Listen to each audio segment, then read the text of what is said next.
Primeira epístola de São Paulo aos Coríntios, capítulo de número 14. Quem encontrou, diga amém.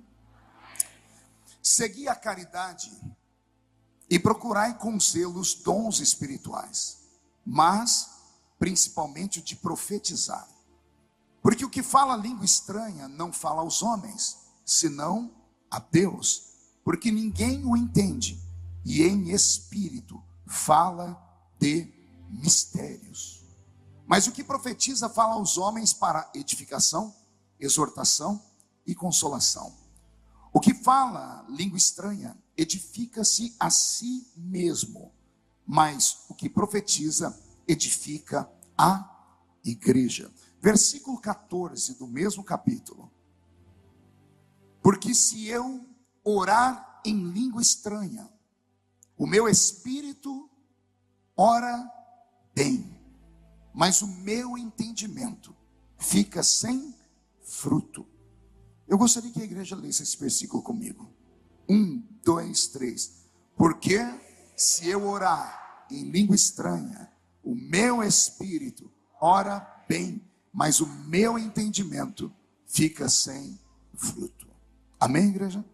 Feche a Bíblia, coloque no banco, na cadeira e pegue na mão da pessoa mais perfumada do seu lado. Eu tentei bonito, não deu certo. Perfumado deve ter alguém. Isso, agora aperte a mão da criatura com carinho, até ela falar aleluia. Pentecostal que não faz barulho, está com defeito de fabricação, não é? Vamos orar? Senhor, mais uma vez nós exaltamos o seu nome. Mais uma vez nós entramos na sua presença. E mais uma vez eu te faço um humilde pedido. Que o Senhor cerque esta igreja com a sua glória. E que num raio de 5 quilômetros, onde houver um demônio alojado, eu dou a esses demônios segundos para sumirem da cidade de Palmas. Porque se não sumirem, serão queimados pelo poder da sua glória que aqui será derramada. Rasgue os céus sobre esta igreja nesta noite. Manda anjos de fogo descerem aqui. Que estes anjos desçam trazendo brasas de fogo nas mãos. Comecem a esparramar estas brasas entre nós. E onde houver um crente cheio do Espírito Santo, pega ele nesta noite, Jesus, e mostra o caminho da verdadeira e poderosa adoração. Fala conosco, fica conosco. É o que eu te peço agora e sempre. E toda a igreja diz. Os que podem tomar seu assento, aplaudindo a Jesus, porque Ele é bom, porque Ele é maravilhoso. Eu não sei onde está a sonoplastia. Onde é? Aonde, pastor? Ah, lá. Sonoplasta, ele nem olha para mim. Tudo bom, sonoplasta? Se você puder me dar um pouquinho mais de ganho de voz aqui, vai ganhar um beijo, tá bom? Pelo sorriso está carente. Final do culto, todo mundo dando um beijo naquele rapaz, um abraço, tá bom? Isso. Pronto, se o som ficar assim, você ganhou um amigo para sempre, tá bom? Glória a Deus por isso. Querida igreja, noiva do Cordeiro, simpatizantes da nossa fé, amigos que vieram de perto ou de longe para esta linda reunião. Que bom que vocês vieram. Deus vai falar conosco profundamente aqui. Eu sei que o horário já está meio avançado, é 9h20. E eu perguntei para o pastor até que hora eu podia pregar. Ele disse, olha, quem tem compromisso aqui é você depois do culto. Eu tenho uma vigília hoje à noite ainda. Então, como eu não tenho muito o que fazer, eu já vou daqui direto para a vigília lá. Não sei se você fica comigo aqui até a meia-noite. Se ficar, eu sei que você é maluco de pedra mesmo. E Deus ama gente doida. Posso ouvir um glória a Deus esta linda igreja? Roberto, mude a música para mim. Eu estava cultuando aqui nesse culto, nessa noite, estava ouvindo tudo que aconteceu, tentando ficar atento, desde o início que aqui cheguei. Eu vi a oração do irmão que introduziu aqui esse lindo culto, dizendo a Deus que esse culto, no culto da casa do oleiro, o desejo era que Jesus devolvesse para esta igreja os dons que há muito tempo a gente não vê mais ser manifesto. Eu também tenho esse desejo. Alguém tem esse desejo no coração? Tem aqui algum crente raiz? E demorar a acordar, vou perguntar de novo. Tem algum crente raiz aqui? Os Nutelas não vieram para o culto hoje. Nutella não vem em culto que eu prego, porque sabe que vai apanhar muito, né? só vem culto para ver um veterano como esse, crente raiz de verdade. E para esses crentes que são raízes, eu tenho uma palavra para o seu coração.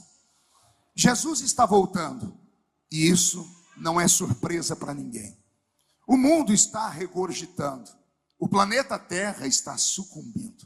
Os seres humanos perderam a sua humanidade. As pessoas não parecem mais pessoas, parecem animais irracionais. Vivemos num sistema de antropofagia. São seres humanos querendo devorar seres humanos, em todas as áreas. Quer seja na área eclesiástica, que não é tanta referência assim, quer seja no mundo comercial, quer seja no mundo acadêmico. No dia a dia, os seres humanos vivem, parece que para se degladiar. Vivemos esse tempo onde as pessoas lutam por ocupar um espaço. E quem conhece a Bíblia Sagrada sabe que este tempo, ele nada mais é do que a preparação para a volta do Messias. Quem assiste à TV e vê as guerras que estão acontecendo no mundo, uma guerra com a Rússia, um leão adormecido que não pode ser acordado ainda, uma outra guerra no Oriente Médio, agora envolvendo a figueira de Deus, o relógio de Deus na terra, que é Israel. Quem ora para a China comunista, o grande dragão vermelho, que começa a estender as suas garras sobre o mundo capitalista, mesmo sendo comunistas, eles colocam as suas garras pelo mundo. O mundo está como um barril de pólvora e um pavio sendo aceso. A qualquer momento vai explodir uma guerra violenta. E esta igreja que aqui está me ouvindo hoje, acredite, não participará desta violência. Eu não sei vocês, mas o meu coração ora todos os dias. E a minha oração é essa: Maranata, Maranata, ora vem, Senhor Jesus. E eu tenho percebido nesses últimos anos, isso porque eu prego há mais de 30 anos, está aqui um veterano, amigo meu, pastor Fabiano Barcelos, nos conhecemos há uns 25 anos, correndo o Brasil e o mundo. Nesses últimos 10, 15 anos, eu senti uma mudança não boa, na nossa liturgia, na nossa forma de adorar a Jesus. E eu falo nossa porque sou assembleiano, eu estou na minha casa aqui. Então eu nasci como você, cresci na escola bíblica dominical como você, fui ao culto de doutrina como você foi, li a mesma Bíblia que você, cresci ouvindo os mesmos cantores que você, fui aos mesmos congressos, ou seja, a minha alma foi forjada por Deus como a sua foi também. E se você é como eu, passou por todo esse processo, você também deve sentir que nos últimos 10, 15 anos houve uma metamorfose na igreja, e não uma boa metamorfose. A igreja teve as coisas boas, ela ficou rica, ela ficou importante. A igreja tem ar-condicionado agora, a igreja tem estrutura, a igreja tem uma convenção estabelecida, a igreja tem autoridades constituídas por ela, porque ela tem número, ela tem voto, ela tem tudo. Então, olhando desse ponto de vista, as coisas boas aconteceram entre nós. Nós ficamos modernos, nós fomos para frente. O problema é que muitos de nós, além de ficar modernos, ficaram também mundanos. O problema é que muitos de nós foi para frente, mas acabou deixando Jesus para trás. O problema é que no meio dessa transformação toda, tudo se modificou. O estilo de pregar mudou, as músicas mudaram. As músicas, quase 90% delas cantadas nos púlpitos, não são louvores a Deus, são cultos de massagem ao nosso ego. São cultos que nos levam a chorar, a emocionar. São mensagens, algumas músicas acabam dando depressão na gente, porque só fala do sentimento humano, ou seja, Jesus já não é mais o centro da nossa religião. O nosso culto não é mais cristocêntrico. Não sei se você percebeu a música que o Roberto cantou. Ele é instruído, porque ele tem um pastor e eu cuido dele. As nossas músicas têm que ser músicas onde Jesus seja entronizado. Não desfazendo as outras músicas, jamais, mas falando sobre o que é a Assembleia de Deus. Nossos hinos originais são hinos da harpa cristã. E eu sou da época em que Jesus batizava com o Espírito Santo, quando alguém cantava o hino 15 da harpa cristã. E não tinha essa parafernália de instrumentos. Era o pandeiro, era a sanfona e o presbítero com aquela linda barriguinha cemitério de frango, né? Aquela curva da prosperidade. Ele só tinha 2 dentes na boca quando ia cantar, o zagueiro e o atacante. Mas quando ele cantava, o céu desabava sobre a igreja. E Jesus operava com sinais, prodígios e maravilhas. E eu venho nesses últimos anos questionando a Deus. Cheguei a falar: Senhor, o Senhor mudou, e tomei uma repreensão e um puxão de orelha, uma invertida, porque o Senhor disse: não leste na minha palavra? Eu sou o mesmo, de ontem, hoje e serei eternamente. Eu não mudei. O Senhor disse a mim: vocês mudaram, vocês transformaram a minha casa em uma outra coisa que não é igreja. Porque igreja é um ajuntamento de homens e mulheres que saem dos seus lares com uma única finalidade: adorar ao Rei dos Reis e Senhor dos Senhores. E adoração, com certeza, não é você ficar encarando o pregador esperando que ele revele o seu nome ou o número do seu CPF. Apesar que tem gente que faz isso, eu não estou criticando, eu só estou dizendo que é um culto de verdade. No culto de verdade, o adorador não vem para receber, ele vem para dar. Ah, você não entendeu, eu vou falar de novo. O culto de verdade é onde você chega para oferecer, onde você chega para dar, onde você chega para prestar uma adoração a Deus. Não é onde você chega dizendo: me dá, me dá, me dá. Porventura o seu Deus não sabe o que você precisa? Porventura o seu Deus não sabe onde está doendo? Porventura o seu Deus não conhece o seu endereço? Se ele sabe de tudo isso, para que ele te ajuntou aqui? Ele sabe o que você precisa. A pergunta dele é essa: você sabe o que eu preciso, crente? Eu não preciso que você fique me colocando na parede dizendo: se o senhor não me der um milagre aqui, eu vou para outra igreja. Ele não precisa que você trate ele como um gênio da lâmpada, que você esfrega, ele sai e ele realiza todos os seus desejos. Deus é muito maior do que dono do ouro e da prata. Deus é muito maior do que médico dos médicos. Porque todas as pessoas que Jesus curou até hoje morreram. Até os que ele ressuscitou morreram de novo. Então milagres e sinais não podem ser o centro da nossa reunião. O centro da nossa reunião tem que ser você entrar aqui dentro e ser confrontado pela palavra e ser levado a acreditar que a vida dele é maior e melhor do que a sua. Ele sabe o que você precisa. A minha pergunta é: você sabe o que ele precisa? Por que Deus criou a raça humana? Por que Deus criou os animais? Por que Deus criou os anjos? Deus é um ser todo poderoso. Deus é um ser que carrega dentro de si tudo. O tudo, a palavra tudo na sua plenitude está dentro de Deus. Estava ele assentado na eternidade. Eu nem sei se posso dizer que é eternidade, porque a eternidade nasceu depois dele. Aliás, Deus nunca nasceu. Ele é um ser incriado. E quando a gente começa a meditar nisso, a nossa mente trava. Porque todo ser humano tem uma pergunta: de onde veio Deus? Não conseguimos explicar, porque Deus não veio de lugar nenhum. Ele é antes de ser qualquer coisa. Ele estava em um ambiente que eu não posso chamar de ambiente nem de lugar. Ele estava em algum espaço, que eu também não posso chamar de espaço, porque ele criou o lugar, ele criou o espaço, ele criou o tempo. Deus é antes de tudo isso. E quando tudo isso acabar, ele continuará sendo Deus. Deus estava em um ambiente, que é assim que eu coloco o nome, porque eu sou um ser humano limitado, meu raciocínio é muito limitado. Ele estava assentado em algum ambiente, porque ele é soberano, e ele estava conversando consigo mesmo. Porque a palavra Deus é uma palavra no plural, você deve saber disso, né? Deus não é nome próprio.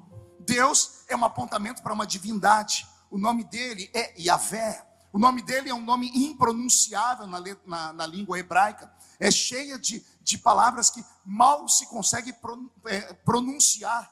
O judeu, que é o povo original, que adora Deus antes de nós, eles não têm coragem de pronunciar o nome de Deus. Quando eles vão orar, eles dizem Hashem. Qual o nome que eles dizem? Vou te ensinar hebraico, diga Hashem. Diga para mim, o que significa, pastor? Hashem significa o nome. Eles não têm coragem de pronunciar o nome de Deus, porque se sentem muito inferiores a eles. Então, quando vão orar, eles dizem Hashem está aqui, o nome está aqui. Que nome? Aquele que Moisés questionou: qual é o seu nome? Ele diz: eu sou o que sou. E só para os desavisados, o eu sou está aqui dentro nessa noite. E ele é tão grande que enquanto eu prego, ele caminha no meio da igreja. E ele é tão grande que enquanto ele caminha aqui nesta igreja, na cidade de Palmas, em Tocantins, a face dele está diante dos serafins que estão cantando Santo, Santo, Santo, Santo é o Senhor dos Exércitos. E a Assembleia de Deus de Madureira está ficando cheia da sua glória. Estava ele assentado no seu trono quando a sua mente se expandiu e só havia silêncio onde Deus estava. Pergunte por quê? Porque ele conversava consigo mesmo. Na divindade havia o Pai, o Filho e o Espírito Santo. Os três ocupavam o mesmo lugar, naquilo que eu chamo de espaço. Estando os três no mesmo lugar, não precisavam conversar usando a boca, falavam por telepatia. Havia um silêncio profundo naquilo que era antes do universo. Parece que o silêncio e a solidão incomodaram o Senhor. Incomodaram Deus tanto que a mente de Deus se expandiu e Deus resolveu criar. Nós lemos na Bíblia que no princípio, mas esse texto não está traduzido certo. Não é no princípio, é a princípio. Porque nós não conseguimos encontrar uma inflexão no tempo de Deus. A princípio criou Deus o quê? Não, ele não criou o céu. Você falou errado. Ele criou os céus. No plural. Enche a boca para falar. Ele criou e a terra no singular, os céus no plural. Se olhássemos daqui da terra para cima e tentássemos entender o primeiro versículo do Gênesis, entenderíamos assim: Deus criou os céus que nós conhecemos, o céu atmosférico, onde os pássaros voam, as nuvens perambulam e os aviões planam. O segundo céu, o céu cósmico, onde estão as estrelas, as nebulosas, as galáxias, os cometas. E o terceiro céu, e esse eu respiro para falar, o céu imarcessível da glória de Deus. Um céu, pastor André, perfeito, porém incompleto. E muitas pessoas sempre questionam: pastor, isso é um paradoxo. Como é que uma coisa perfeita pode ser incompleta? Porque a palavra perfeição parece estar aliada à plenitude. Vou te dar um exemplo. O oleiro, pegaram o nome aqui do culto, casa do oleiro. O oleiro só deixa sair da mão dele um vaso quando o vaso está perfeito. Se o vaso estiver trincado ou com defeito, o oleiro quebra e refaz o vaso.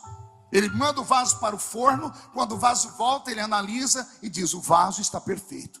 Só sai da mão do oleiro perfeito. O vaso perfeito na mão do oleiro ainda está incompleto. Alguém pega o vaso e coloca em uma loja para vender. E aí, lá na loja, na vitrine, o vaso está perfeito, porque ninguém consegue vender algo que está quebrado, rachado ou trincado. E mesmo o vaso estando na loja perfeito, ele ainda é incompleto. Até que a senhora ou o senhor compre o vaso. E quando vocês compram um vaso e colocam dentro dele terra, e colocam dentro dele semente, ou colocam flores. No Egito antigo colocavam os ossos dos seus parentes. Na Grécia colocavam joias. Faz o ser humano o que quer com o vaso. E então o vaso perfeito, ele fica completo quando ele é cheio. O céu onde Deus está é perfeito, porque Deus não erra no que faz. Mas o céu onde Deus está, mesmo sendo perfeito, ainda é incompleto, porque os moradores do céu estão assentados aqui me ouvindo nessa noite ainda. O céu perfeito só será completo quando formos para lá. Então são esses três céus. Só que a Bíblia não diz que Deus criou da terra para os céus, e sim dos céus para a terra. Criou Deus os céus. O primeiro céu que Deus criou foi os seus, o seu lugar, o seu estabelecimento. Eu não sei se você já teve curiosidade de tentar entender como foi que Deus criou o seu céu, ou o que é que ele criou no seu céu. Lendo Apocalipse, vamos ver uma linda cidade, a cidade santa. Mas essa cidade é uma construção posterior. Essa cidade tem até uma muralha ao redor dela. E muralha só existe para defender alguém de bandidos. Porque Deus criaria um céu com muralhas se ele não tinha nenhum inimigo? Não havia inimigos para Deus. O céu que Deus cria no início é diferente de tudo que nós pensamos. Lendo a Bíblia, eu descobri o que tinha no céu de Deus no início. Pergunte o quê? Só falo se todo mundo perguntar. Deus criou para si um tabernáculo. Não, pastor, o senhor está falando errado. O tabernáculo foi Moisés que criou. Não, Moisés não criou um tabernáculo, ele copiou um tabernáculo. Hebreus capítulo 9. Assim como há um tabernáculo terrestre. Por que será que o escritor falou tabernáculo terrestre? Só se aponta a palavra terrestre quando se aponta para algo que é celeste. O escritor aos Hebreus disse: assim como há um tabernáculo aqui na terra, ele é terrestre, há um tabernáculo celeste. O tabernáculo celeste do meu Deus, ele tinha 4 espaços: alpendre, átrio, lugar santo e santo dos santos. Vou repetir: alpendre, átrio, lugar santo e santo dos santos. Interessante é que para cada espaço havia um adorador. A Bíblia Sagrada fala de 4 categorias de anjos. Primeiro, os ofanins, que são os anjos mensageiros. O segundo, querubins, que são os anjos da guarda. O terceiro, serafins, que são anjos de fogo. E o quarto, o arcanjo. 4 categorias de anjos. Por quê? 4 espaços estabelecidos no céu original de Deus.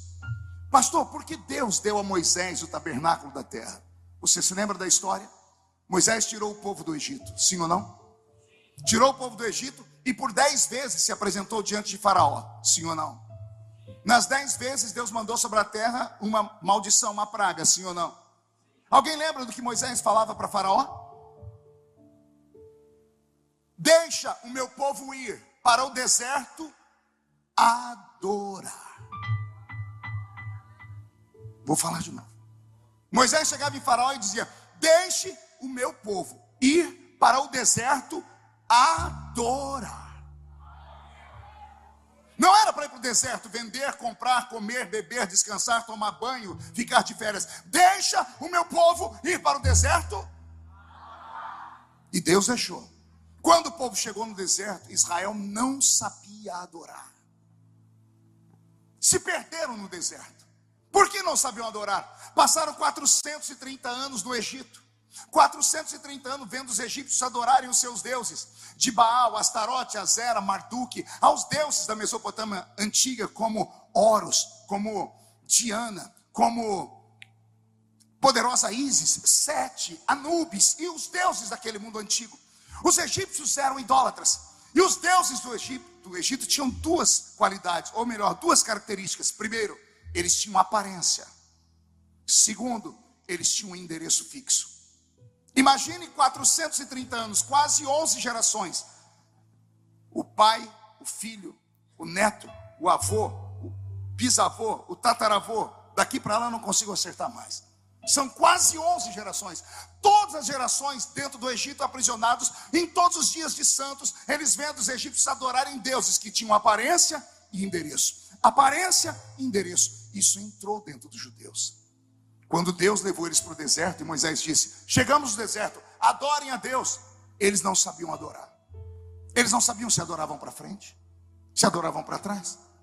Não sabiam se adoravam para a esquerda, para a direita. Não sabiam se adoravam olhando para cima ou olhando para baixo. Não sabiam se adoravam abraçados ou com os braços abertos. Eles simplesmente não sabiam adorar porque não havia um espaço físico para adoração. E pior, eles não conseguiam ver o seu Deus. Moisés, entendendo a dificuldade do povo, marcou uma audiência com o Senhor. Subiu o alto da montanha, passou 40 dias em jejum e oração. E lá em cima, depois de 40 dias de jejum, Moisés desce, mas não de mãos vazias. Moisés traz 2 tábuas, escritas pelo dedo de Deus. Anote o que eu vou te dizer. Moisés subiu ao alto da montanha em busca de uma prova física da existência de Deus. Os judeus só conseguiriam acreditar e orar e adorar aquilo que eles estavam vendo. Como Deus não podia se manifestar fisicamente, como não havia uma casa para ele, Moisés trouxe 2 tábuas. Essas tábuas seriam o centro da adoração dos hebreus, porque ali estavam as palavras de Deus escritas pelo seu dedo. Moisés desce feliz. Quando ele chega no pé da montanha, o povo está fazendo o quê? Adorando um bezerro. A prova de que eles só conseguiam adorar aquilo que eles viam. Moisés ficou com tanta repulsa que ele quebrou as 2 tábuas da mão dele. E em Deuteronômio capítulo 9, a Bíblia diz que Moisés quebrou as tábuas e voltou para o alto da montanha. E mais 40 dias, e mais 40 noites, não comeu pão e nem bebeu água. 40 com 40? Será que algum ser humano consegue ficar 80 dias sem comer e sem beber? Sim ou não? Não. Era para Moisés ter morrido. No meu entendimento, Moisés foi para o alto da montanha para morrer lá, Fabiano. Ele desistiu daquele povo. Ele foi para nunca mais voltar. Só que a misericórdia de Deus, ao ver aquele povo adorando um bezerro que não podia fazer nada por eles, Deus negociou com Moisés. Disse: Moisés, eu vou te deixar vivo. A minha glória vai envolver o seu corpo. O alimento dos anjos é o que eu vou te dar. Anjo não come pela boca, ele absorve os raios do sol da justiça. A mesma glória que eu dou aos anjos, eu vou dar para você não morrer. Por isso, quando Moisés desce, o rosto dele está brilhando como o sol. Precisaram colocar um pano no rosto dele. Foi isso que deixou ele vivo lá em cima. Só que ele desce agora com uma visão. Pergunte qual? Ele desce com a mente dele tomada de visões. Visões que ele viu no alto da montanha nesses últimos 40 dias de jejum. Como o corpo dele estava convalescendo, o espírito dele se agigantou e Deus arrebatou Moisés. Foi lá no alto da montanha, nesse segundo período de jejum, que Deus revelou para Moisés os primeiros 5 livros da Bíblia. Como é que Moisés escreveu Gênesis? Será que alguém ditou no ouvido dele? Porque quem está escrevendo parece que está vendo e relatando. Moisés assistiu em loco. Deus colocou um telão na frente dele e mostrou para ele a criação. E Moisés foi escrevendo tudo. Ele escreveu Gênesis, Êxodo, Levítico, Números e Deuteronômio. Agora respire fundo aí. O último capítulo do livro de Deuteronômio fala da morte de Moisés. Moisés é o único homem que escreveu sobre a sua própria morte. Ele sabia exatamente a hora que ele ia morrer, onde ele ia morrer e como ele ia morrer. Porque foi ele que escreveu o Deuteronômio. Sim ou não, igreja? E ficou meio frio, vou perguntar de novo. Está na sua Bíblia aí. Os primeiros 5 livros da Bíblia são atribuídos a Moisés, sim ou não? Moisés escreveu o Deuteronômio? Então ele escreveu sobre a morte dele. Olha o nível de intimidade que Deus tinha com esse Moisés. E quem conhece um pouco de Bíblia, vale aqui um pouquinho de ensino. Os primeiros 5 livros da Bíblia não foram os primeiros livros a serem escritos. O primeiro livro da Bíblia a ser escrito foi o livro de Jó. E quem escreveu o livro de Jó? Ninguém? Moisés. Moisés não escreveu só os primeiros 5 livros, nem apenas o livro de Jó. Ele escreveu vários salmos. Se você abrir o livro dos Salmos e começar a ler um dos 150, você vai encontrar vários salmos escritos por Moisés. Então Deus deu a Moisés essa habilidade. Agora, o mais interessante é que quando Moisés desce, a cabeça dele está cheia de visões. E Deus falou com ele lá em cima: eu vou ungir 2 homens no meio de Israel com uma unção diferente. Tudo que você falar, eles vão ver, vão desenhar e vão construir. O nome deles, Bezaleel e Aholiabe. Tudo que Moisés falava, Moisés chamou os 2. Eu fui lá no céu. E aí, Moisés? Eu vi. Você viu o quê? Eu vi o céu assim, assim, assim. E eles começam a desenhar. O tabernáculo da terra era um reflexo do tabernáculo do céu. O tabernáculo do Deus vivo foi criado só para uma coisa: um lugar de plena adoração. Deus criou os 4 espaços, agora ele vai criar os adoradores. Ele cria os anjos. Diga comigo, anjos. Pergunte ao seu irmão: você sabe o que é um anjo? Vamos deixar a Bíblia ensinar. Anjos são espíritos ministradores que ministram a favor daqueles que hão de herdar a salvação. Anjos são espíritos. Diga comigo, espíritos. Anjos são. A palavra espírito no hebraico é ruach ou ruach. Depende a sua entonação e a fonética. Ruach ou ruach. O que significa ruach ou ruach? Isso aqui, ó. Ou isso aqui, ó. Espírito é vento. Espírito é sopro. Espírito é hálito. Quando Deus criou os anjos, Deus criou espíritos. E como é que se cria um espírito?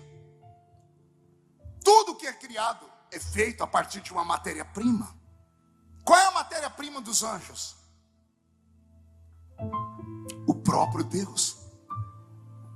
Porque Deus os criou soprando. Por favor, erga a cabeça e sopra aí. Fiz de propósito, se você soprar em linha reta, possa ser que o irmão sinta o cheiro daqueles irmãos. Tem irmão que parece que escovou o dente com o rabo do gambá, né? Quando você soprou, você tirou o fôlego de dentro de onde? Daqui. Quando Deus soprou, os anjos saíram de dentro dele. Assim como uma mulher que dá a luz, ela só dá a luz porque nasce de dentro dela. Os espíritos saíram do próprio Deus, porque Deus é espírito. E importa que quem o adore em espírito e em verdade. Os anjos foram criados assim. Deus pensou neles. Eu tenho uma teoria, pergunte qual. Eu sei qual foi o primeiro grupo de anjos que foi criado. É minha teoria, pergunte qual. Os serafins. Quer perguntar o porquê? Porque o silêncio do universo é quebrado com a criação desses seres magníficos, que têm 6 asas, com 2 cobrem o rosto, com 2 cobrem os pés, e com 2 asas eles voam. Olha o que é importante conhecer letra de música. Tem uma música muito cantada nas comunidades, as assembleias também cantam, fala assim, o que é que os anjos veem, que os fazem? O que é que os anjos veem, que os fazem cantar santo? A letra é bonita, a melodia é bonita, mas eu tenho a resposta, e não é aquela que o autor ia gostar. Os únicos anjos que cantam santo não olham para Deus. Os únicos anjos que cantam santo não olham nem para o lugar onde estão. Pergunte por quê? Porque com 2 asas eles cobrem o rosto.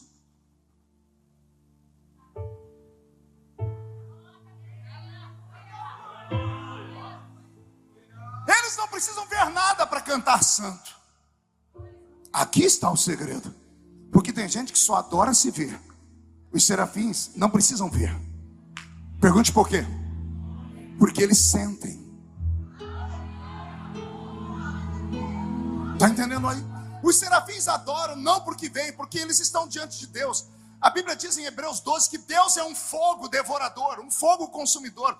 Por isso a palavra serafim vem de seraf, aquele que arde em fogo. Por que eles ardem em fogo? Ficaram tanto perto do trono, e do trono está um Deus de fogo. A glória foi pegando eles, e eles ficaram inflamados.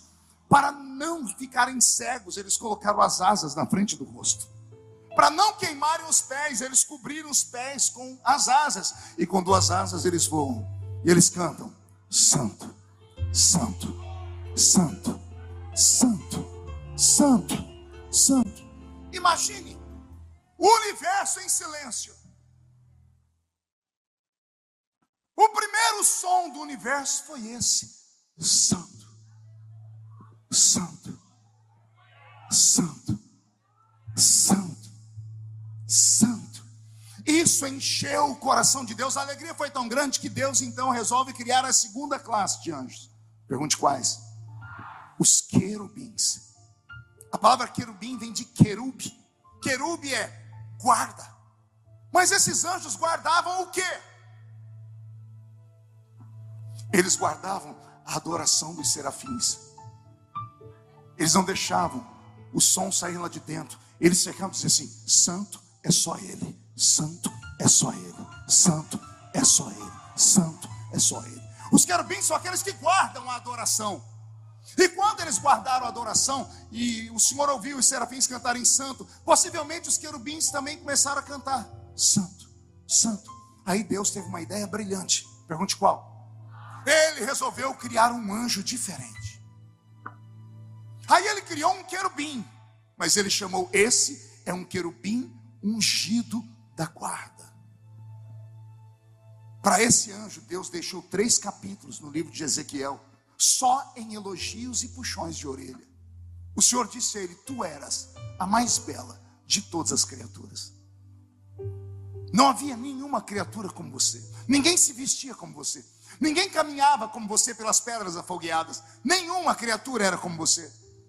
Ele era tão belo, era tão profundo, era tão poderoso, que os anjos começaram a olhar para ele e enxergar nele um líder. Aí Deus cria então os orfanins, que seriam os anjos mensageiros, ou os anjos que trocam informações, ou os anjos que copiam os outros falando santo, santo, santo, santo. Eles veem esse ser brilhante, esse ser todo diferente, e eles se apegam a ele, para aprender com ele o que Deus deu só para ele. Ezequiel 28:13, Deus diz: quando eu te fiz, Lúcifer, estrela da alva, estrela da manhã, quando eu te fiz, eu fiz em ti as obras do tambor e as obras do pífaro. Deus não está dizendo: eu fiz para ti um tambor, eu fiz para ti um pífaro. Deus está dizendo: quando eu te criei, querubim ungido, eu criei em ti, dentro de você. Eu criei dentro de você as obras de um tambor e as obras de um pífaro. Eu levei anos para entender isso. Quando eu entendi, eu chorei muito. O que é a obra de um instrumento? É o som que ele emite. Deus está dizendo: quando eu te criei, Lúcifer, eu criei dentro de você o som do tambor. Eu criei dentro de você o som do pífaro. Roberto, me ajude para ver se a mente dos nossos irmãos aqui me acompanha. Me dê o som de um tambor. De novo. Quando eu te fiz, Lúcifer, eu fiz dentro de ti o som do tambor. Mas eu fiz dentro de você também o som do pífaro. O pífaro, Roberto.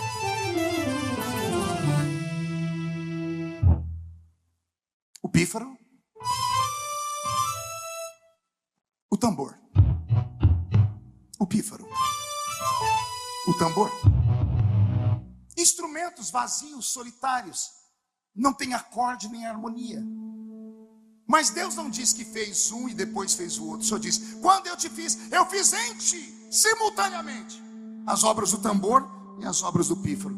Olha o que acontece quando juntamos o som do tambor e do pífaro.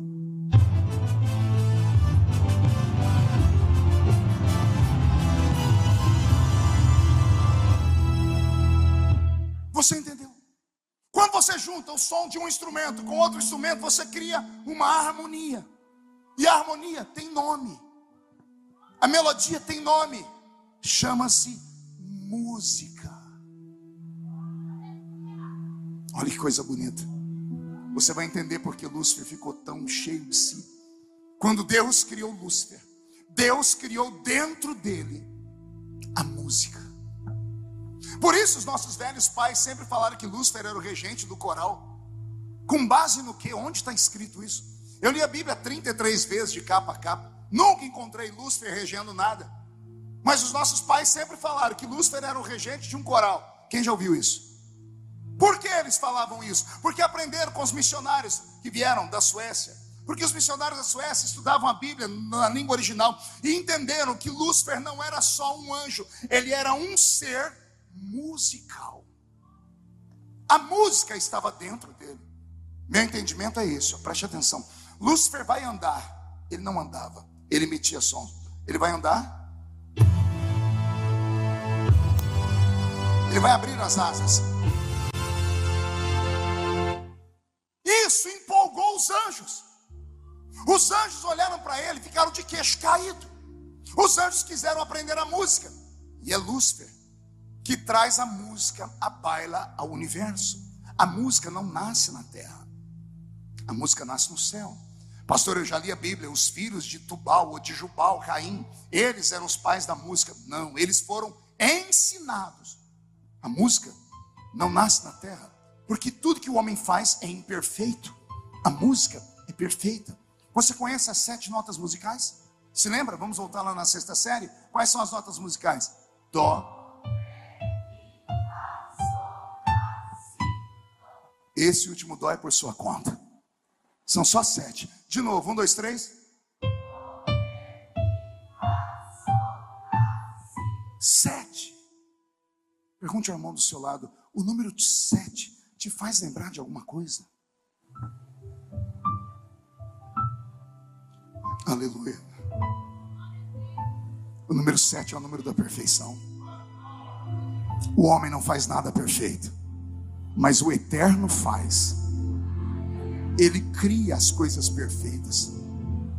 O céu se encheu de música. E os anjos se aproximaram de Lúcifer, formaram então o tão famoso coral. Esses anjos seguiram Lúcifer na batalha contra Deus. E lá em Apocalipse 12 diz que 1/3 das estrelas caíram do céu. 1/3 dos anjos despencaram do céu. Por quê? Seguiram Lúcifer. Por quê? Porque acharam que Lúcifer era um Deus. E por que acharam que ele era um Deus? Porque assim como os anjos se curvavam diante de Deus, começaram a se curvar diante dele. Começaram a sentir necessidade de estar perto de Lúcifer, porque a música atrai. Tente imaginar os nossos cultos sem música. Tente imaginar a sua vida sem música. Agora deixa eu fazer uma pergunta aqui para o púlpito. Os senhores que são pastores, será que só eu tenho problema com músico na minha igreja? Não? Alguém tem problema com música na sua igreja também? Não? Um cantor? Tem? Vocês têm? Só eu? Deve ser só coisa minha mesmo. Por que será que toda a igreja tem problema com músico? Pergunte para mim por quê, pastor? Porque o diabo sabe o que acontece quando o músico pega o seu instrumento. O diabo sabe o que acontece quando você abre a sua boca para cantar, Estela. O diabo sabe o que acontece quando nós levamos a nossa voz em oração. O diabo sabe o que nós não sabemos. Muitas pessoas cantam no automático. Deus não recebe coisa no automático. O louvor, ele tem um endereço fixo. O louvor não é para homem, é para Deus. Quando você canta aqui, o louvor ele dá uma guinada para o céu. Pastor, por que tem louvor que não sobe? Porque aqui em cima tem uma caça de demônios. Ou vocês acham que nós não enfrentamos batalhas espirituais? Eu estou aqui pregando e estou ouvindo barulhos de espadas. Podem me chamar de louco, de agressivo, mas é o que eu ouço. Na hora da palavra nós entramos numa guerra tremenda.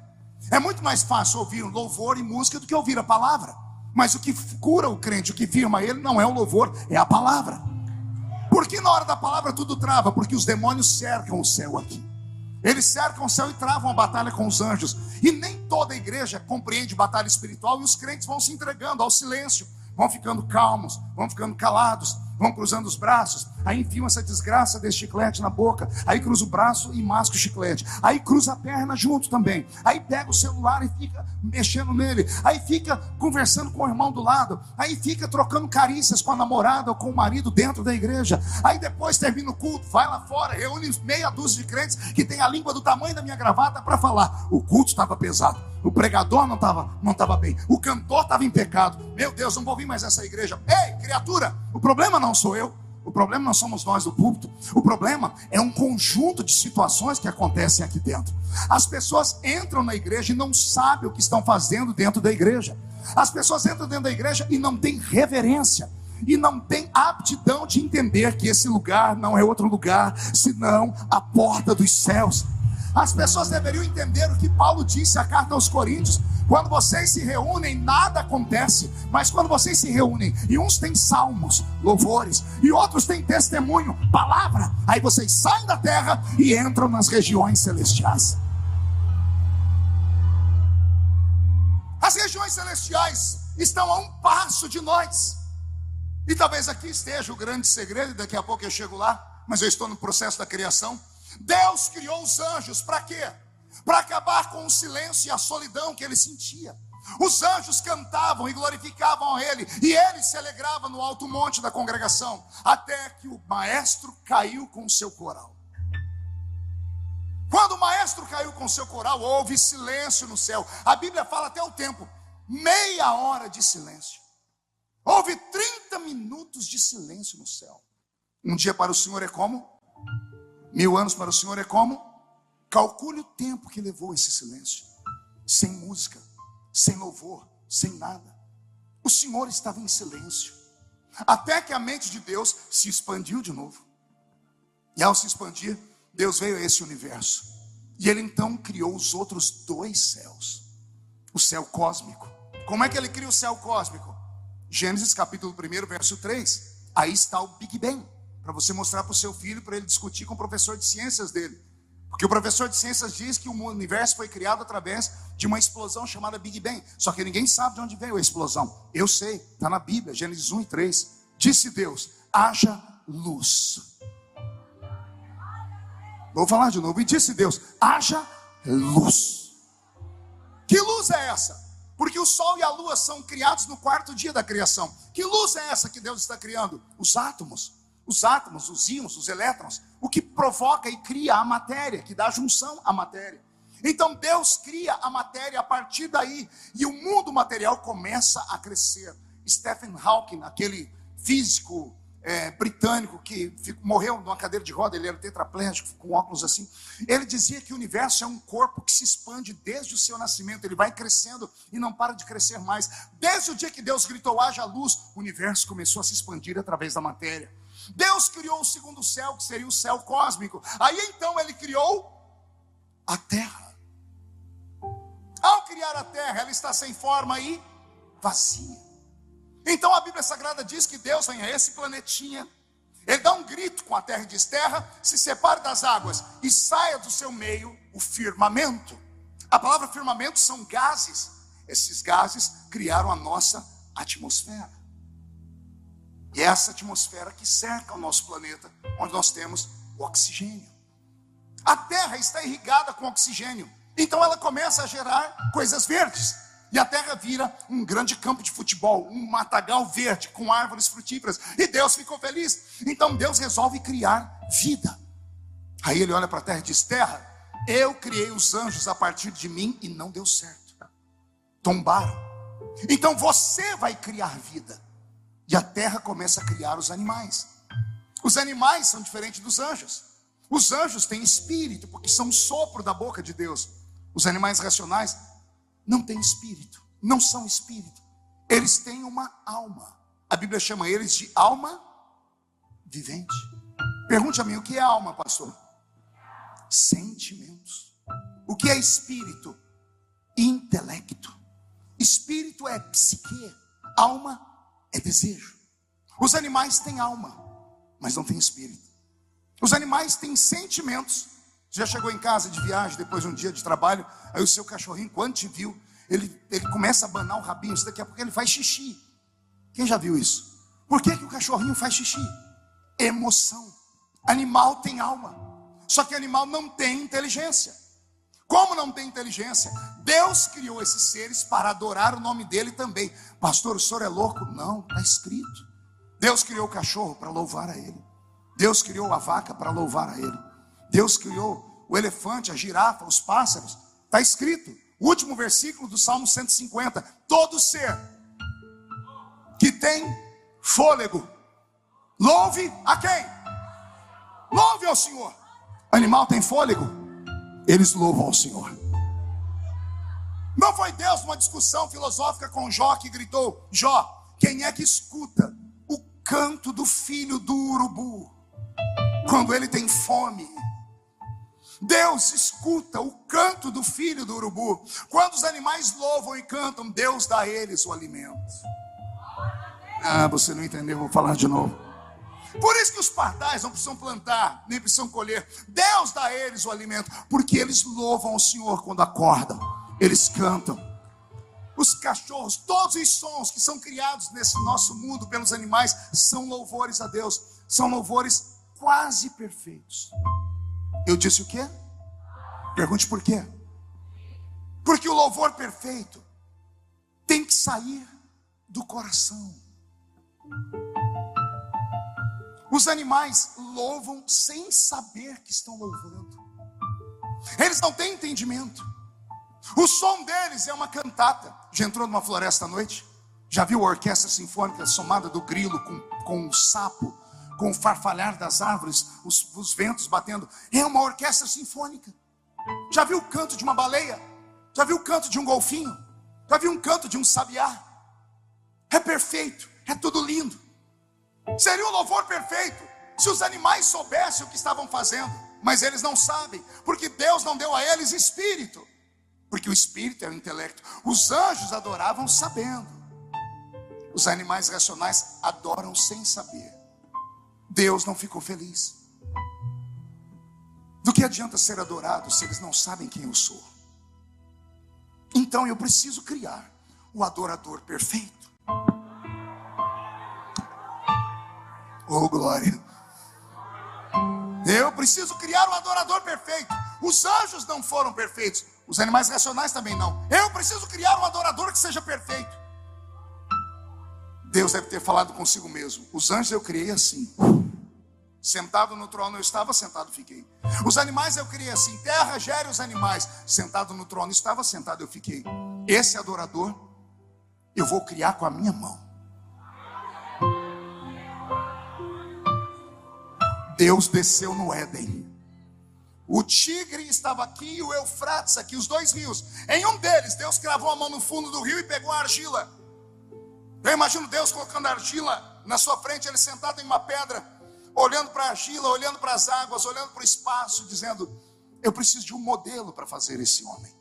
Eu preciso de um modelo para fazer essa criatura. Deus não quis fazer os homens parecidos com os anjos. Deus não quis fazer os homens parecidos com os animais racionais.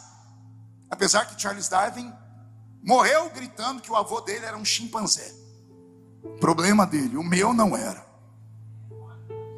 Deus não fez os homens como os anjos. A Bíblia diz que os anjos foram feitos maiores do que nós. Deus não nos fez parecido com os animais racionais. Ele precisava de um modelo. E eu imagino Deus olhando para as águas se acalmando. Lá onde ele pegou o barro. E quando a água para, o vento para de soprar, a água vira um espelho. E ele olhando para o espelho.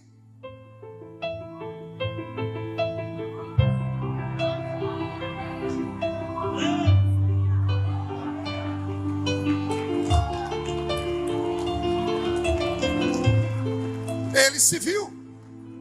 E quando ele se viu, ele gritou: já tenho modelo. Eia, façamos o homem conforme a nossa imagem e a nossa semelhança. Posso contar um segredo para você? Você não é normal.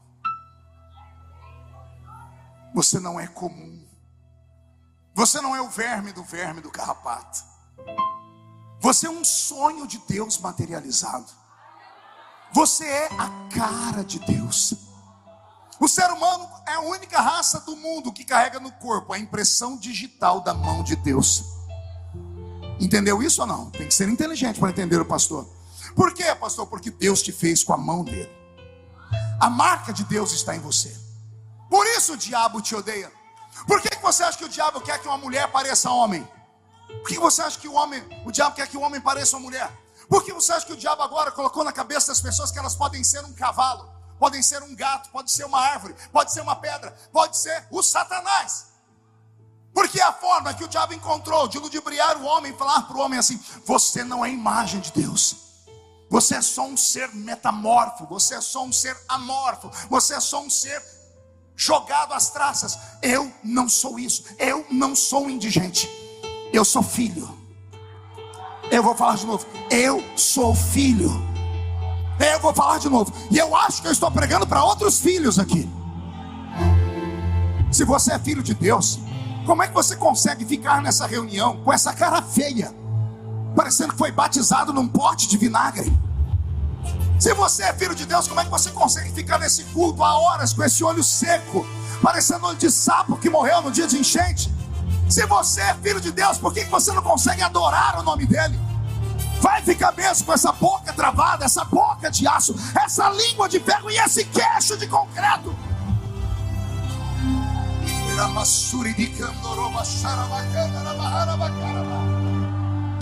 Ei! Deus criou o homem para ser a coroa da sua criação. Não conte para ninguém. Anjo não pode morar na terra. Não conte para ninguém. Animais irracionais não podem morar no céu. Animais quando morrem, acabam.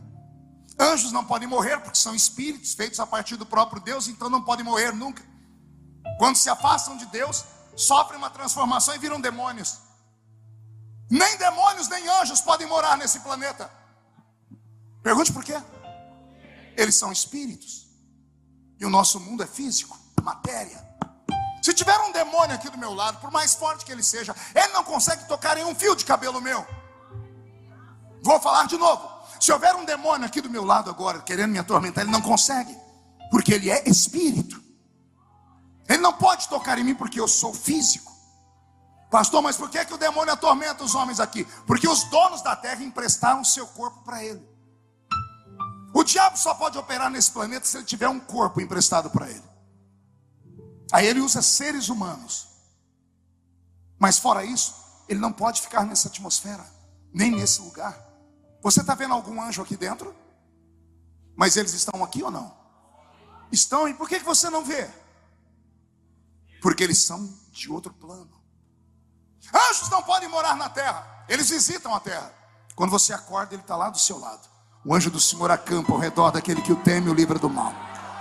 Quando você dorme, o anjo espera você entrar em estado alfa, depois para o estado beta. Quando você está daquele jeito que parece que está morto, o anjo volta para o céu.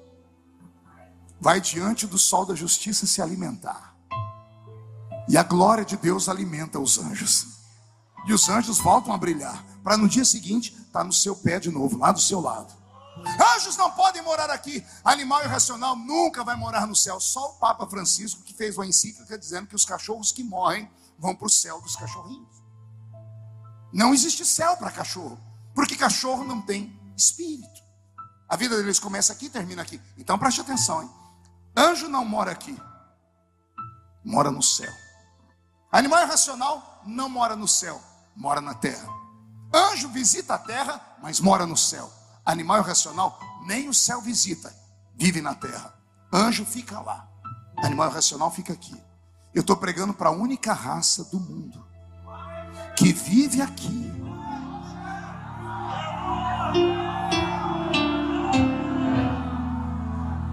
Vou falar de novo.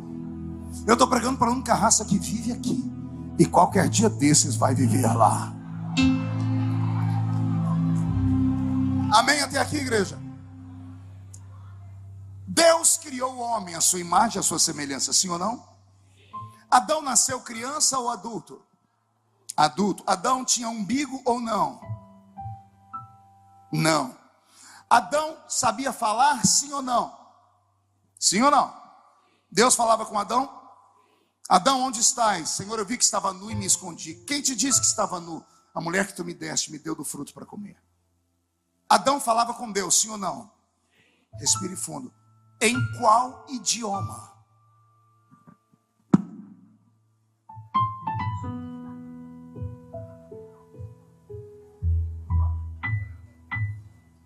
Vai. Qual era o idioma de Adão? Não dá um Google, que o Google vai mentir para você. Ele vai dizer que o homem falava a língua sumeriana, porque a Suméria foi a primeira civilização que o homem deixou de andar de quatro, deixou de andar encurvado e ficou o homem erectus, chamado de Homo sapiens. Dizem que o homem antigamente era o Australopithecus, o homem macaco, ou um Neandertal que andava encurvado com um tacape na mão falando uga, uga, uga, uga.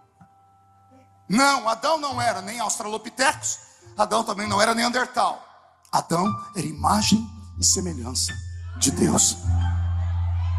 Portanto, Adão falava, sim ou não? Em qual idioma? Pergunte para mim, qual idioma, pastor? Filhos falam o idioma do pai. Já vocês vão entender onde eu quero chegar. Filhos falam o idioma do pai. Adão falava o idioma de Deus. E qual era o idioma de Deus? Pergunte para mim qual, pastor? Deus estava em silêncio. Aí ele criou os serafins e deu aos serafins um idioma. E os serafins quebraram o silêncio do universo, dizendo: Santo, Santo, Santo, Santo. O primeiro idioma do universo foi o idioma dos anjos. Por isso que Paulo, escrevendo no capítulo 13 da carta aos Coríntios, vai dizer: ainda que eu falasse. Em qual língua? Aleluia. Adão falava o idioma de Deus. Adão falava o idioma dos anjos. Ele era perfeito e era santo. Ele não enxergava a sua nudez, não é porque ele era cego, ele era burro. É porque a glória de Deus invadia Adão e Adão brilhava. Adão tinha um corpo parecido com o corpo de Jesus lá no Monte da Transfiguração, onde ele brilhou como o sol. Alguém vai dizer: pastor, Jesus virou Deus. E quando foi que ele deixou de ser Deus? Ele era 100% homem, era 100% Deus. Por que o corpo de Jesus brilhou? Eu te explico. O céu abriu. Elias e Moisés saíram da outra dimensão e vieram para cá. Quando saíram, foram trazidos pela glória de Deus. A glória que saiu do céu invadiu o corpo do meu Cristo. E como Jesus era santo, Como Adão era, o corpo de Jesus refletiu a glória do céu. Adão era desse jeito. Adão só tinha um propósito. Adão tinha que ocupar o lugar de Lúcifer, adorador. Adão tinha que fazer aquilo que os animais não conseguiam fazer, que era adorar tendo consciência. E Deus deu a ele o idioma do céu. Só que Adão pecou. E depois que Adão pecou, a desgraça atormentou o nosso planeta. Os filhos de Adão pecaram, os netos de Adão pecaram, os bisnetos de Adão pecaram. Chegamos em Noé. Em Noé Deus grita com ele: o meu espírito não contenderá mais com a raça humana. E Deus destrói esse planeta e arranca o Espírito Santo da terra. Os homens que nascem pós-dilúvio são homens terríveis. Um deles se chamava Nimrod, o poderoso caçador. E Nimrod construiu a Torre de Babel. E na Torre de Babel, Deus pegou o cálice da ira e verteu. Na Torre de Babel, Deus tirou a última coisa que restava dentro do ser humano, que era divino. O último sinal de que o ser humano era um ser divino estava lá na Torre de Babel. E lá Deus arrancou do homem. Alguém lembra o que aconteceu na Torre de Babel? Deus desceu do céu gritando: eia, desçamos e confundamos o quê? A língua dos homens. A palavra confundir significa: retiremos do homem o poder dele se comunicar conosco no nosso próprio idioma. Deus fez inimizade com o homem, não queria mais conversar com o homem. O homem do Velho Testamento é jogado às traças, até que um dia lá na eternidade alguém começa a interceder por nós. O Cordeiro foi morto antes da fundação do mundo. Deus gritando: e agora quem enviarei? Quem há de ir por nós? E Jesus gritando: eis-me aqui, envia-me a mim. Lá na eternidade, o Espírito Santo sendo reinvocado, e Deus olhando para o planeta Terra dizendo: eu vou fazer um teste, vamos ver algumas pessoas que podem receber o Espírito Santo de volta. Eu não confio mais no homem. E Deus encontrou 3 categorias de seres humanos que podiam receber o Espírito Santo: reis, sacerdotes e profetas. Diga comigo: reis, sacerdotes e profetas. Deus derramava o Espírito Santo sobre eles, e eles operavam com sinais, prodígios e maravilhas. Estava indo tudo muito bem, até que um dia Deus levanta um garoto de 17 anos, no pior período de Israel, na pior seca da história, quando se cumpriu a profecia de Jeremias, que disse: passou a cega, findou o verão, e nós não fomos salvos. Nesse período Israel estava passando por tanta luta e dificuldade, que as crianças que amamentavam ainda nas suas mães eram colocadas no chão quente da terra, para ver se o choro delas movia o coração de Deus. A Bíblia diz que Israel inteiro foi para o chão, rasgaram as roupas, jogaram poeira na sua cabeça. Os animais cadavéricos baliam, as vacas mugiam, para ver se o clamor da terra subia. E naquele dia, 835 anos antes de Jesus nascer, Deus foi tocado pelo louvor da igreja do Velho Testamento, a igreja chamada Israel. O louvor foi tão profundo que Deus tomou a boca do profeta e disse assim: assim diz o Senhor, há de ser que nos últimos dias derramarei do meu espírito sobre toda a carne. Vossos filhos e vossas filhas profetizarão, vossos jovens terão visões, vossos velhos sonharão sonhos. Naqueles dias, diz o Senhor, derramarei do meu espírito sobre quem estiver perto e sobre quem estiver longe, sobre os servos e sobre as servas. E então virá o terrível e grande dia do Senhor. 835 anos depois, nasce Yeshua. Oh glória! Tem uns aqui que conhecem ele. Nasce Yeshua. Antes de Yeshua nascer, ele está dentro da barriga da mãe dele. Ele tem 3 meses de idade. A mãe dele vai visitar a prima, que também está grávida.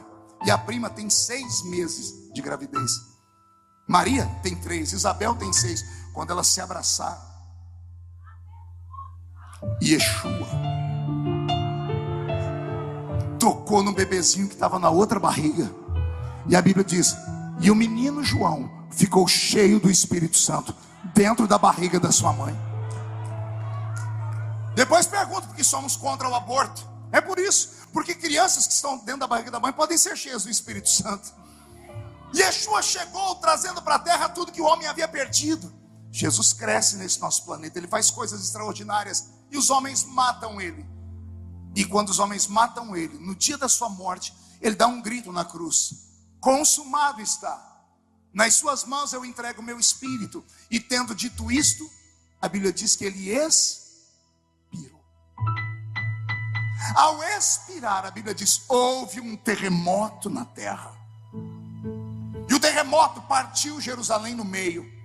O terremoto foi no templo e rachou o templo no meio. O terremoto foi no lugar santo. E entre o lugar santo e o santo dos santos havia um véu do templo. Um véu, que de véu não era nada, era feito com couro de animais. 1 tonelada pesava aquilo. Precisava de uma junta de bois para arrastar aquilo no meio do deserto. Foi a maneira que Deus criou no meio do deserto para dizer: nenhum homem pode chegar perto de mim. Só quem for ungido o suficiente. Somente um homem entrava na presença de Deus uma vez por ano, no dia do Yom Kippur. Chamava-se sumo sacerdote. E o sumo sacerdote atravessava o véu do templo e ia lá na arca da aliança aspergir sangue. Uma vez por ano, só um homem podia falar com Deus face a face. Mas Jesus morre na cruz. Quando ele morre na cruz, o véu do templo se rasga. Eu amo a Bíblia. A Bíblia fala exatamente como o véu se rasgou. De baixo para cima, não é? Não. Da esquerda para a direita. Direita para a esquerda. Como é que o véu se rasgou? De alto a baixo. Pergunte por quê. Ninguém na terra podia rasgar aquele véu. Não havia força humana para rasgar aquele véu, porque era feito de pele de animais. Quando Jesus morreu na cruz e Deus sentiu o perfume do sacrifício dele, Deus enfiou a mão dentro do templo, catou o véu e rasgou com a sua própria mão. Ele rasgou o véu do templo, amém? Para quê? Para que o homem tivesse livre acesso. Alguém disse para que o homem tivesse contato com Deus, é isso? Exatamente. Porque o homem estava proibido de falar com Deus. Somente um podia falar com Deus. Agora que Jesus morreu, o véu do templo se rasgou. Qualquer homem pode falar com Deus, amém? Mas como é que o homem vai falar com Deus se ele não sabe o idioma de Deus?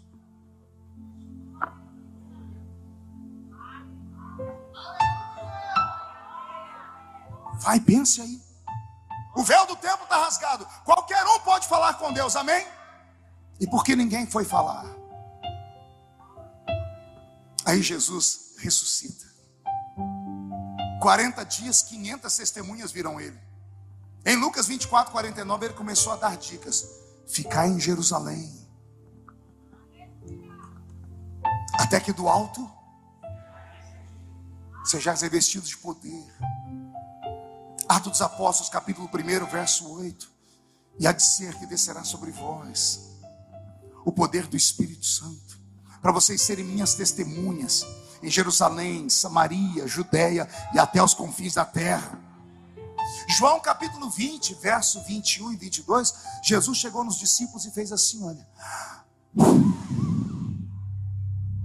E tendo assoprado sobre eles, disse: recebei o Espírito Santo. Ele começou a dar dicas. E chegou o dia, Atos capítulo 2. Estavam todos reunidos no mesmo lugar, quando de repente veio do céu um som, como de um vento forte e impetuoso, que encheu a casa onde estavam assentados. E foram vistos por eles línguas repartidas como que de fogo, as quais pousaram sobre cada um deles. E todos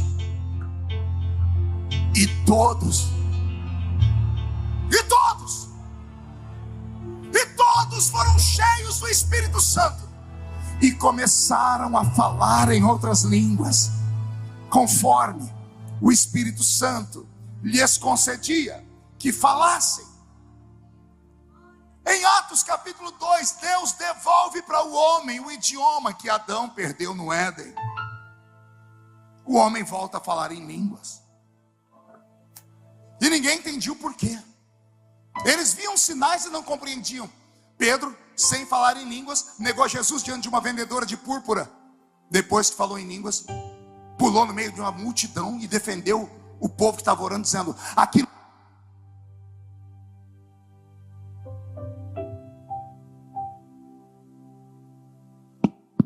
não tem ninguém bêbado. O que está acontecendo aqui é o que foi dito pelo profeta Joel. E Pedro, numa ousadia, pregou para milhares de pessoas e não conte para ninguém, Jesus salvou milhares de pessoas. Pense comigo, que metamorfose é essa? Que faz um homem que tem medo de morrer, negar Jesus diante de uma mulher, agora ele recebe algo que faz ele pular no meio de uma multidão, não ter medo da morte e ganhar milhares de pessoas. No capítulo 3, Pedro vai no templo e tem um paralítico. O paralítico está pedindo esmola. Pedro dá um grito: eu não tenho ouro e nem prata, mas o que eu tenho, eu te dou. Em nome de Jesus Cristo Nazareno, levanta e anda. E o paralítico, não. Sentado estava, sentado ficou. A Bíblia diz: e Pedro, tomando o paralítico pela mão, o colocou em pé. Tinha uma unção dentro de Pedro, que quando ele tocou no paralítico, as pernas do paralítico voltaram a ser normais. Ei, Assembleia de Deus, vem comigo. O que é que aconteceu com Pedro? Aqui está a resposta para o início da minha pregação. Por que as coisas mudaram?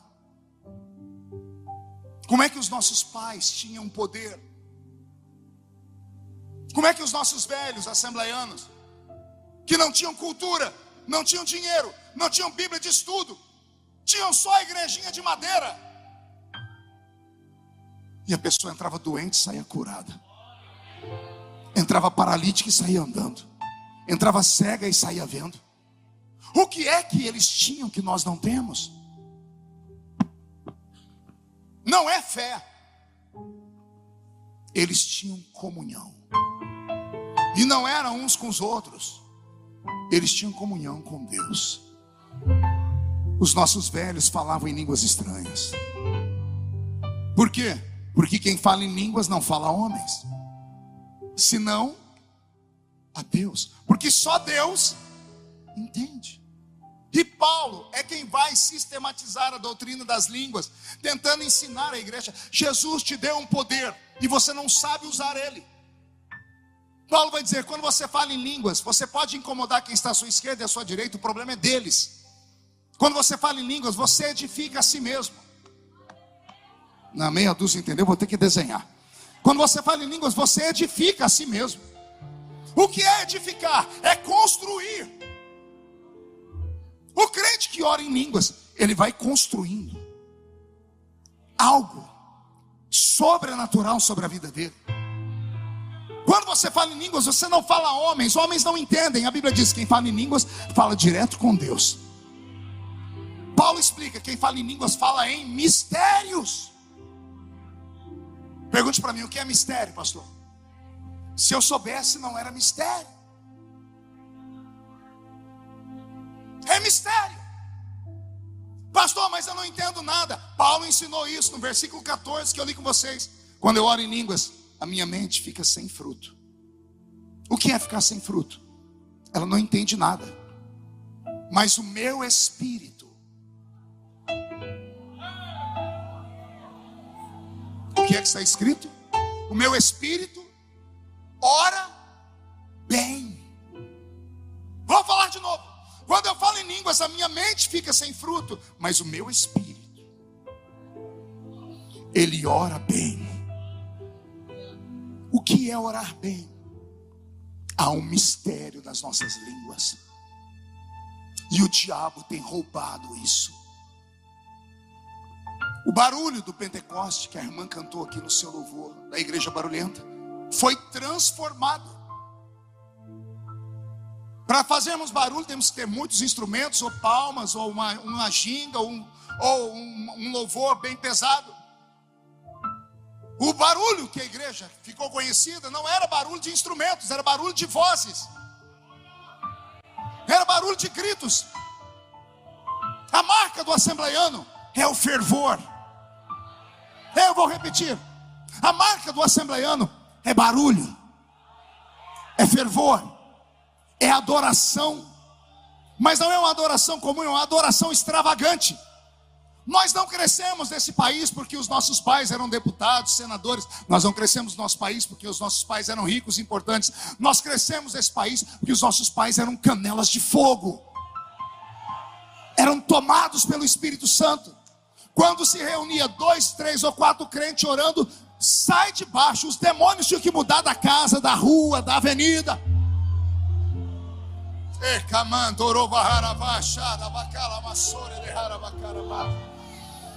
Eu trouxe você a uma construção desde os tempos do início até agora, para você entender que o dia que você foi batizado com o Espírito Santo não foi só para mostrar para os outros que Jesus te olhou e te marcou.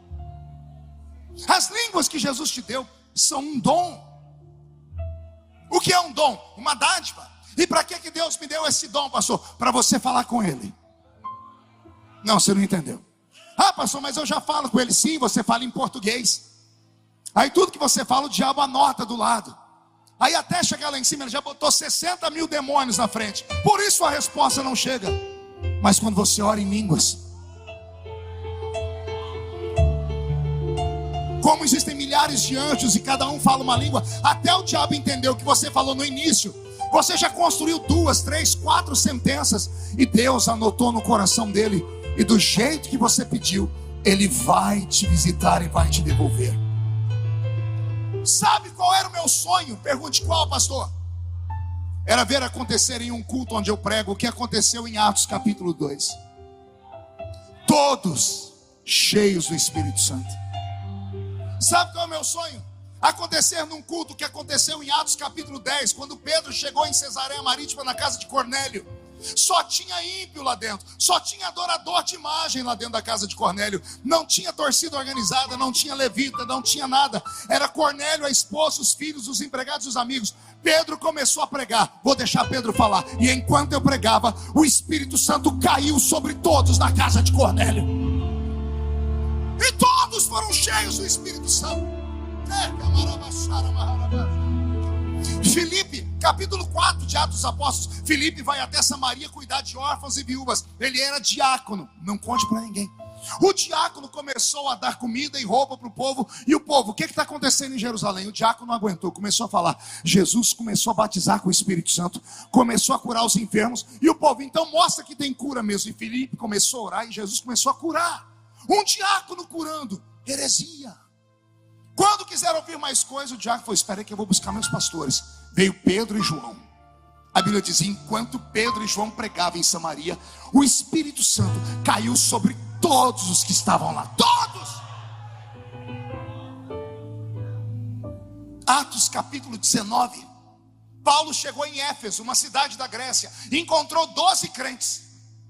E olha a pergunta de Paulo: vocês conhecem o Espírito Santo? Não é uma loucura? Mais louca é a resposta. 12 crentes batizados nas águas, dizendo: nós nunca nem ouvimos falar que existe tal Espírito. Aí a Bíblia diz: e Paulo, impondo a mão sobre os 12, os 12 foram cheios do Espírito Santo e começaram a orar em outras línguas. Por que em Atos dos Apóstolos o Espírito Santo, quando vinha sobre todo mundo? E aqui nessa noite ele vem sobre alguns. Tem alguém chorando ali, tem outro com a mão levantada aqui, tem um orando ali. Mas ali atrás tem alguém abrindo a boca de sono, aqui atrás tem outra pessoa assim, tem outra pessoa que não para de olhar no relógio.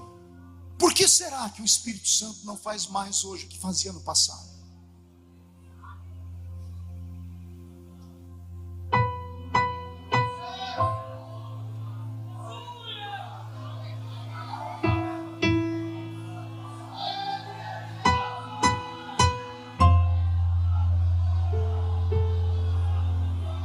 Renova os nossos dias como antes, Senhor.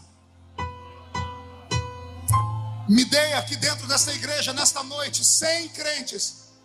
Eu não peço 1000 nem 2000. Me dê aqui 100 crentes, raízes. 100 crentes cheios do Espírito Santo. 100 crentes de oração. 100 crentes de jejum. 100 crentes que falam em línguas estranhas. E a gente vira o estado de Tocantins de cabeça para baixo.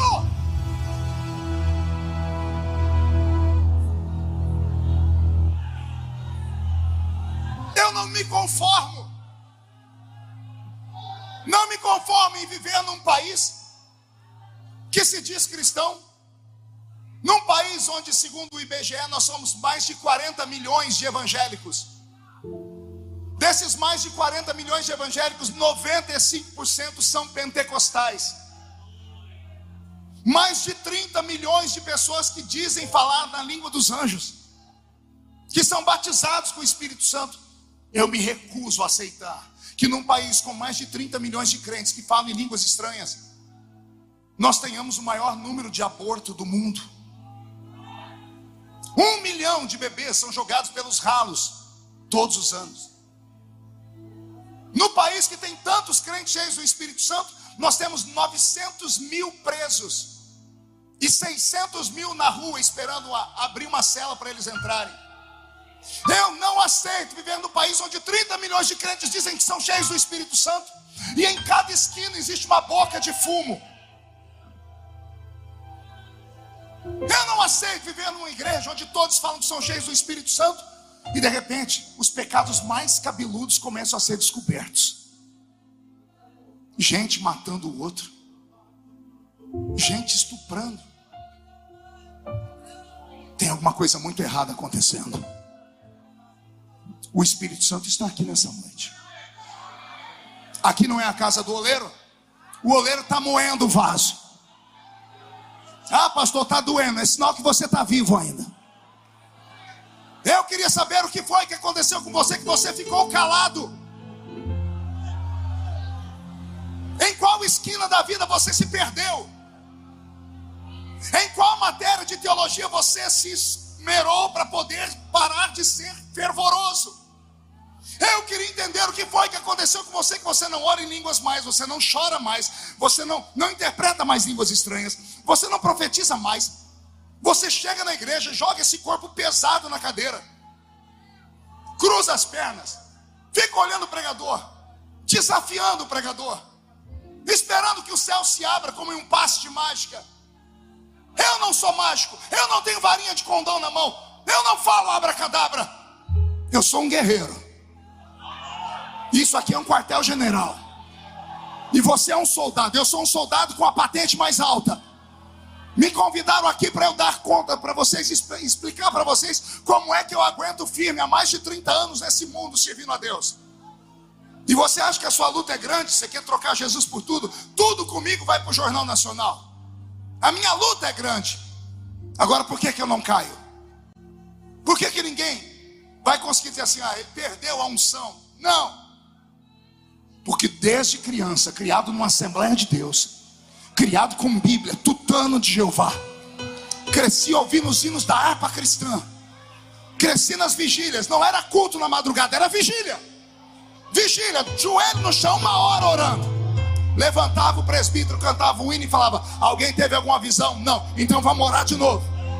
2 horas orando, levantava, alguém teve alguma visão? Não, vamos orar de novo. E a gente orava até o céu abrir e Deus mostrar. Esta é a raiz da Assembleia de Deus.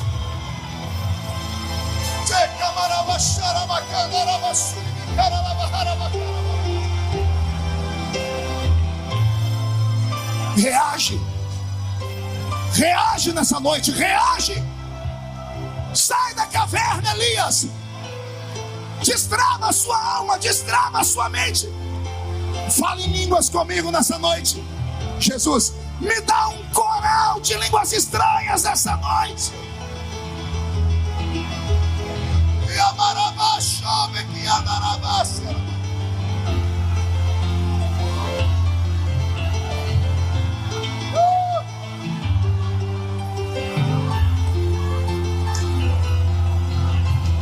É isso. Vai, sai da terra. Vem comigo, vem para adoração.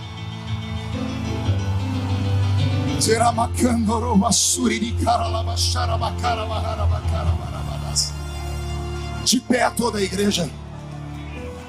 Você consegue pegar na mão de quem está do seu lado?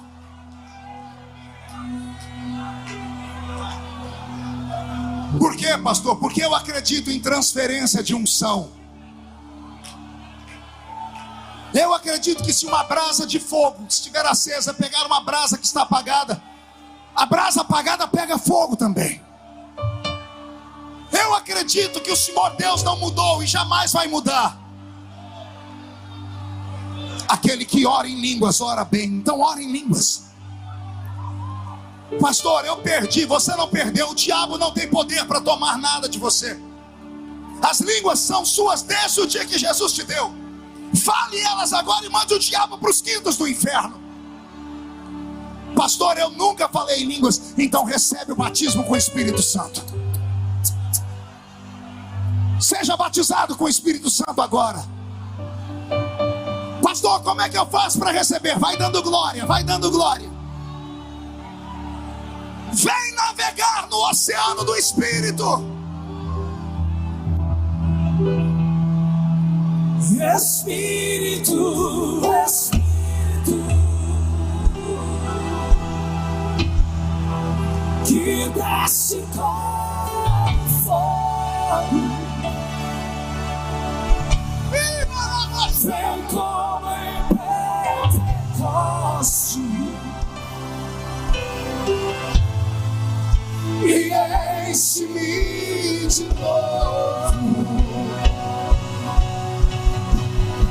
Espírito, Espírito, Espírito, que desce como fogo.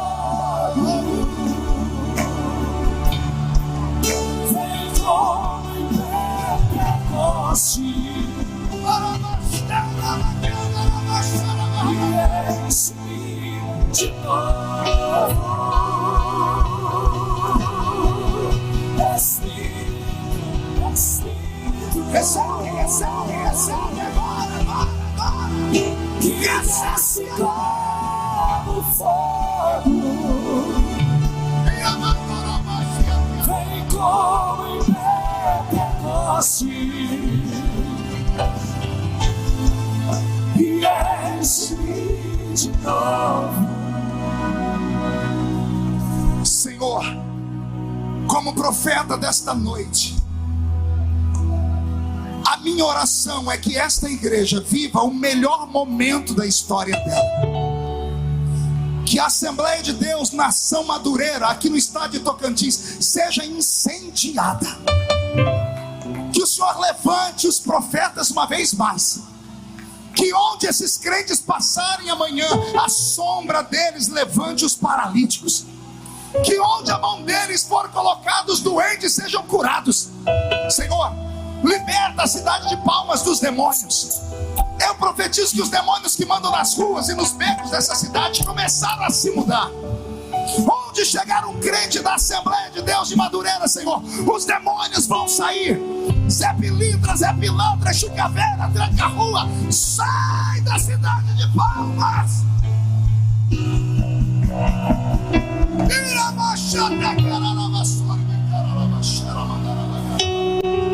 Oh, meu Deus.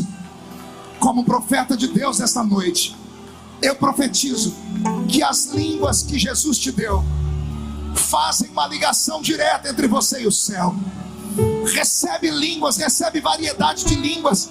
Jesus, levanta alguns para interpretar línguas. Esta é a marca da nossa fé. Espírito Santo, visita a sua casa.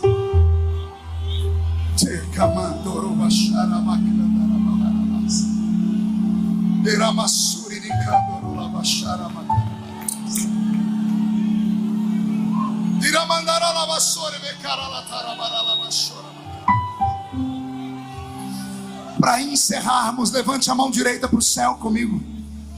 De olhos fechados, diga em nome de Jesus. Eu quero ouvir um coral, diga em nome de Jesus. Todos os demônios, todas as fraquezas que roubaram os dons, a minha sensibilidade, o meu fervor, a minha santidade, os meus dons, eu ordeno. Não estou pedindo, estou ordenando Venha para a palma da minha mão agora. Feche a sua mão com autoridade. Feche os seus olhos. Eu vou contar até 3. Nós vamos jogar no chão e vamos pisar em cima. Será um ato profético, igual esse que o deputado Felipe fez com as bandeiras. Quando eu contar 3, você vai jogar no chão e vai pisar em cima de demônios, de fraquezas, de barreiras, de bloqueios. E depois que você pisar em cima, você precisa encontrar pelo menos 2 pessoas e dar um abraço nelas. Por quê, pastor? Porque a Bíblia diz que quando 2 ligam na terra, é ligado no céu. Quando você pisar no chão bem forte, vai se cumprir Lucas 10:19. Eu vos dei poder para pisar sobre serpentes e escorpiões, sobre todo o poder do diabo, e nada fará mal a vocês. Você nunca será o mesmo. 1,5. Sua família sentirá orgulho de você de novo. 2. Quem viver verá, para ver o que Deus fará na sua vida e no seu ministério esse ano ainda. 2,5.